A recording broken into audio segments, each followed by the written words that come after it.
Hi, in this series I want to explain the Barry Harris Harmonic Method in such a way that might be helpful to those with a classical background.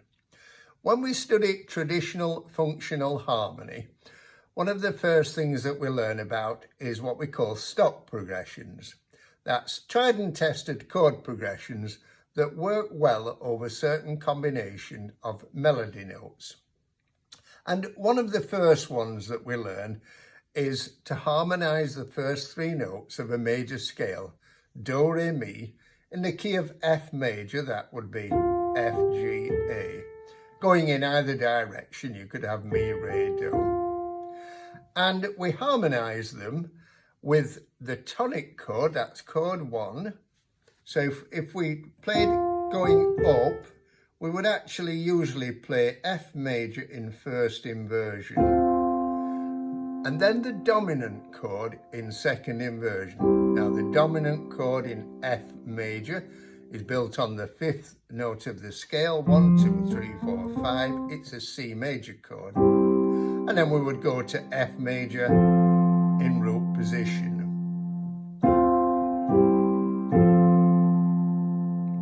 You don't have to go in opposite directions with the melody and bass there. You could just go like that. Now, we know that 1 going to 5 going to 1 is a very strong chord progression that always works. We think of the chord 5 in second inversion as a passing note in between two inversions of chord 1. We also learn that instead of chord 5 on the G, we could do this. Play that chord. That's slightly different sound, and the difference is that we've got the B flat in it. So let's look at that chord now.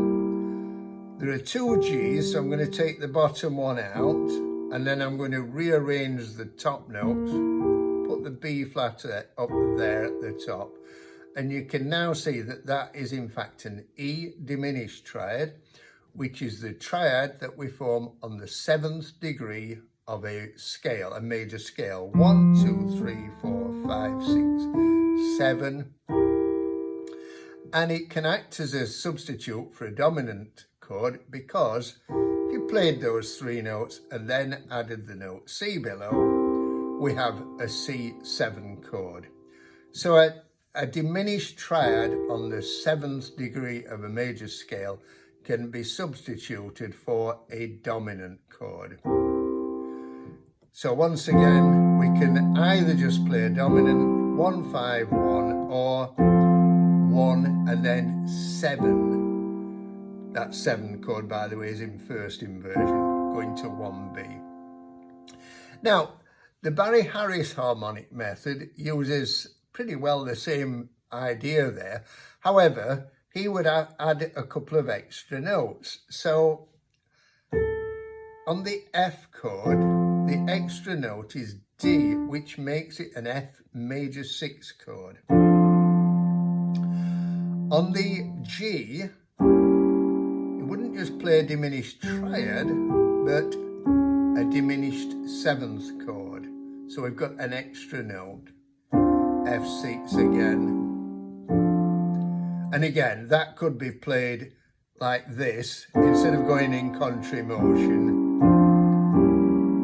Now, when we play it like that, we're playing what we call in jazz block chords. And that's when you play the melody note at the top, the same note an octave lower with your left hand, and the remaining notes of the chord in between.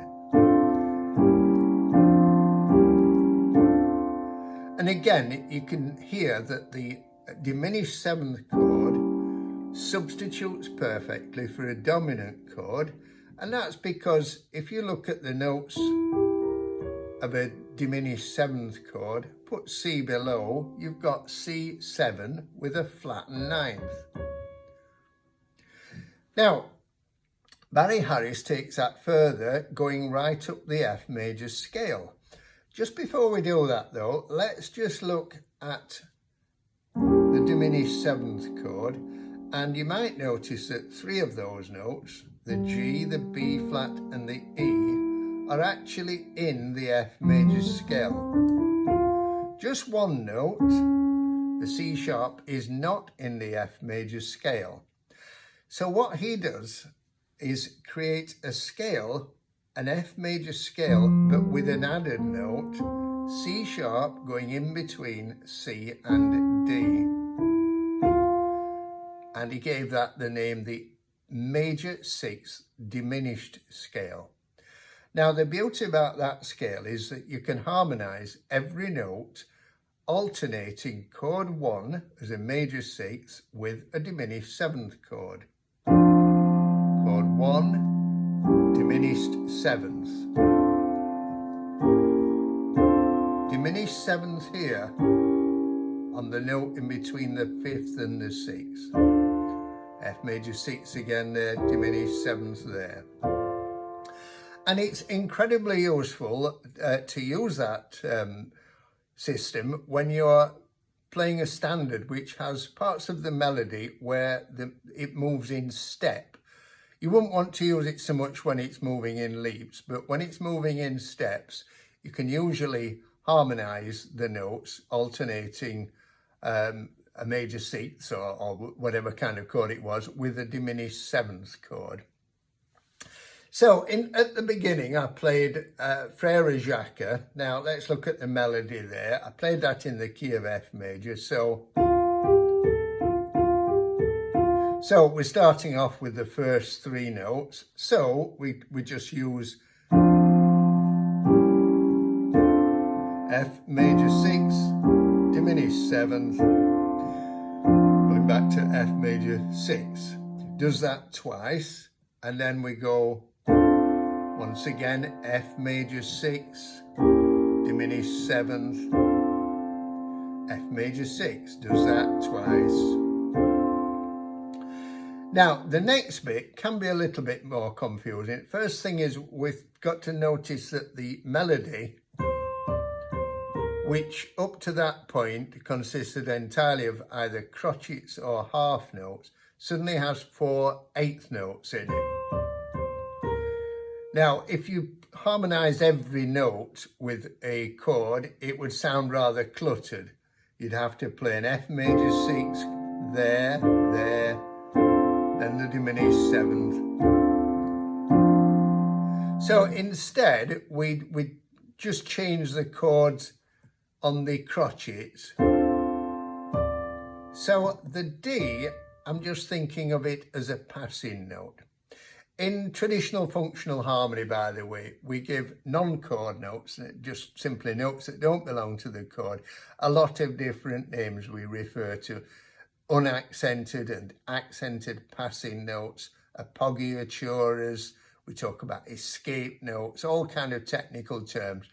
Well, I just want you to think at the moment of any note that's not in the chord that you're playing as a non-chord note.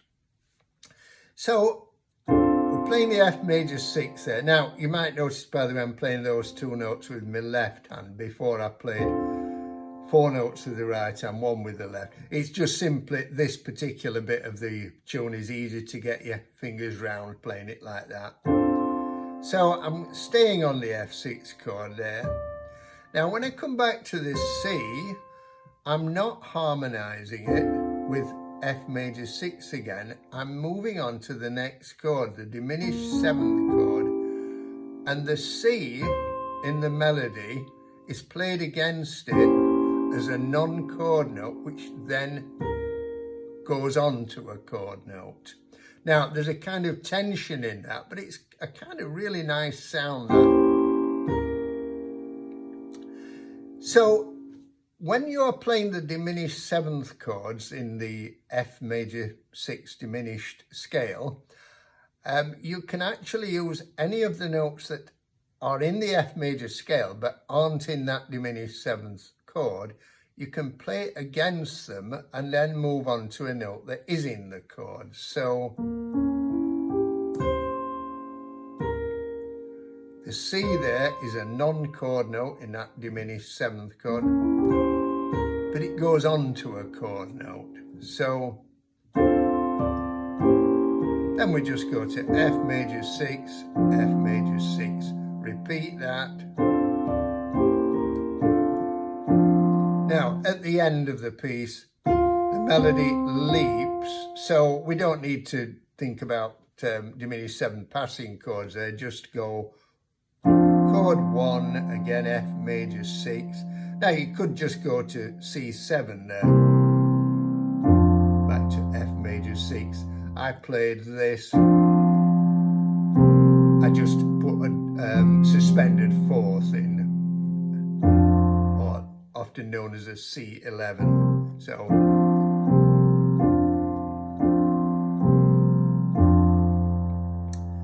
okay, hope you found that useful. If you haven't done so far, please like it and subscribe, and we'll see you in the next video. Thank you.